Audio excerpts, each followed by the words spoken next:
जी हो गया साल का सबसे बोल्ड और ग्लैमरस अवार्ड शो, जहां हर अदाकारा ने कोशिश की वो सबसे अलग और खूबसूरत लगे। किसी ने अपनी साड़ी के स्टाइल में सबको हैरान कर दिया, तो किसी के ड्रेस ने रेड कारपेट पर सबकी नजरें अपनी तरफ खींच ली। वाकई लग रहा था कि अवार्ड शो कम फैशन शो ज्यादा है। और मजे की बात तो ये कि जिन अदाकाराओं को हम ड्रामों में हमेशा मासूम और सादा किरदारों में देखते हैं, इन्होंने भी इस बार अपने स्टाइल गेम से सबको चौंका के रख दिया। लेकिन हम यहाँ बात कर रहे हैं उन टॉप 5 एक्टर्स की, जिन्होंने बोल्ड फैशन के बीच बेहतरीन और एलिगेंट लुक से सबके दिल जीत लिए। नंबर 1 पे आती है महविश हयात। महविश हयात ने सबको हैरान कर दिया मुकम्मल ड्रेस के साथ। ना सिर्फ पूरा आउटफिट बल्कि दुपट्टा भी लिया, वाकई क्लासी लग रही थी। हयात को इतनी ग्रेसफुल लुक में देखना फैंस के लिए ईद से कम नहीं था।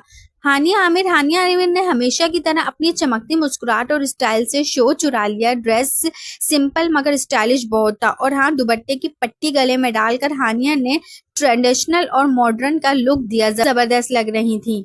पता नहीं चलता, कभी कभी ये अदाकाराएं इतनी ज्यादा मॉडल और बोल्ड फोटोशूट करवाती हैं, तो कभी इतनी ज्यादा नेक पारसा बन जाती हैं, किसी को पता भी नहीं चलता। आपको कैसा लगा हमें वीडियो में जरूर बताइए। नए वीडियो के साथ अपना बहुत सारा ख्याल रखिएगा।